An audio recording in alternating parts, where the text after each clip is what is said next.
নমস্কার বন্ধুরা, আজকে আমি আপনাদের সঙ্গে শেয়ার করছি মাটনের রেসিপি।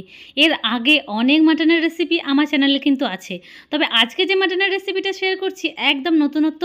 বাড়িতে থাকা কিছু মশলা দিয়ে করে দেখাবো, অথচ একদম ভিন্ন রকমভাবে কিন্তু মাটনের রেসিপিটা হবে। তাহলে চলুন শুরু করি আজকের রেসিপি। প্রথমে এখানে একটা ছোট্ট ফ্রাই প্যান বসিয়ে দিয়েছি ওভেনের উপরে। তার মধ্যে দিয়ে দিচ্ছি 2 চামচ মৌরি, 2 চামচ ধনে, 2 চামচ কালো সর্ষে, 2 চামচ জোয়ান দিয়ে দিয়েছি, 2 চামচ জিরে দিয়েছি, সাদা সর্ষেও দিয়ে দিলাম 2 চামচ, আর 1 চামচের আমি 5 ফোড়ন দিয়ে দিলাম, আর কয়েকটা শুকনো লঙ্কা দিয়ে দিয়েছি। এবার দিয়ে দিচ্ছি 1 চামচ মেথি, এটা ভুলে গিয়েছিলাম তাই একটু সময় লাগলো দিতে। এবার এই সব কিছু ভালো করে শুকনো খোলায় আমি ভেজে নিচ্ছি। দেখুন কালারটাও চেঞ্জ হয়ে গেছে, বেশ সুন্দর একটা ভাজার গন্ধও বেরিয়ে গেছে।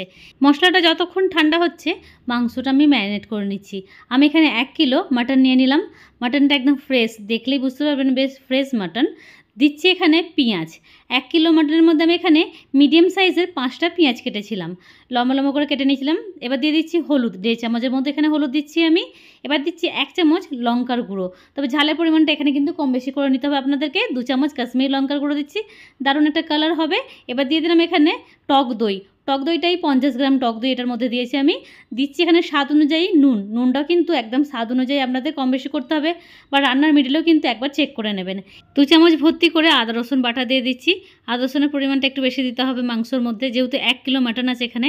এবার ভালো করে হাতের সাহায্যে মাংসটা ম্যারিনেট করে নেবো আমি। ম্যারিনেটের ব্যাপারটা কিন্তু হাত দিয়েই খুব ভালো হয়, বিশেষ করে মাংস। এবার আধ ঘন্টা আমি রেস্টে রেখে দেবো, ম্যারিনেট করে একদম রেডি। এবার আমি আধ ঘন্টা পর ফিরে আসছি রান্নায়। দেখুন আমি এখানে কিন্তু কুকার বসিয়ে দিয়েছি ওভেনের ওপরে। পুরো রান্নাটা আমি প্রেসার কুকারেই করব। দিয়ে দিলাম সর্ষের তেল। মাটন রান্না করব আর সর্ষের তেল দিয়ে না করলে কি ভালো লাগে খেতে। দিয়ে দিচ্ছি 5 ফোড়ন, হাফ চামচ, 2টো মিডিয়াম সাইজের তেজপাতা দিয়ে দিলাম, আর 4টে শুকনো লঙ্কা দিলাম। তবে শুকনো লঙ্কাগুলো কিন্তু আমি গোটা দিয়েছি, দেখুন মুখটা আমি কিন্তু ফাটিয়ে দিইনি। এর মশলাগুলো একটু ভাজা ভাজা হয়ে যাওয়ার পর ম্যারিনেট করা মাংসটাও দিয়ে দিচ্ছি। সব কিছু ভালো করে মিক্স করে নিতে হবে।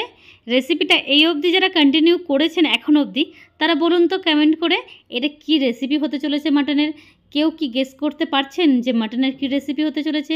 আগের মশলা যেটা ভাজলাম ওই ভাজা মশলা দিয়ে কী এমন রেসিপি হবে বলুন তো মাটনের।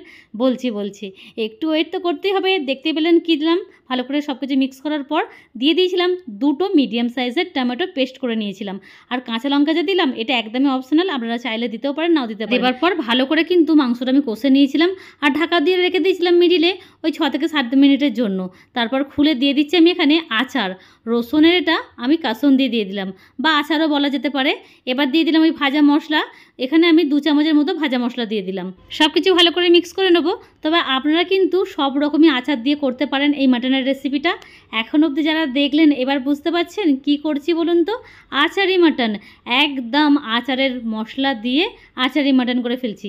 যারা আচার করে তারা কিন্তু জানে এই ভাজা মশলাটা আচারে দিতেই লাগে। তো এরপর আমি কি করেছিলাম, জল দিয়ে দিয়েছিলাম প্রয়োজন অনুযায়ী। দেওয়ার পর এখানে সিটি দিয়ে নিয়েছি আমি, মানে আমার কুকারে যতগুলো সিটি দিতে লাগে মাটন করলে, আমি এখানে 3টে থেকে 4টে সিটি দিলেই কিন্তু আমার খুব সুন্দরভাবে মাটন সেদ্ধ হয়ে যায়। আপনাদের কুকারে যতগুলো সিটি লাগে দিতে ততগুলো দিয়ে সেদ্ধ করে নেবেন। তারপর সেদ্ধ হয়ে যাবার পর দেখলেন কত সুন্দর দেখতে হয়েছে। আবারও আমি 1 চামচের মতো ওই গুঁড়ো মশলা দিয়ে ঢাকা দিয়ে স্ট্যান্ডে রেখে দিয়েছিলাম ওই 5 মিনিটের মতো।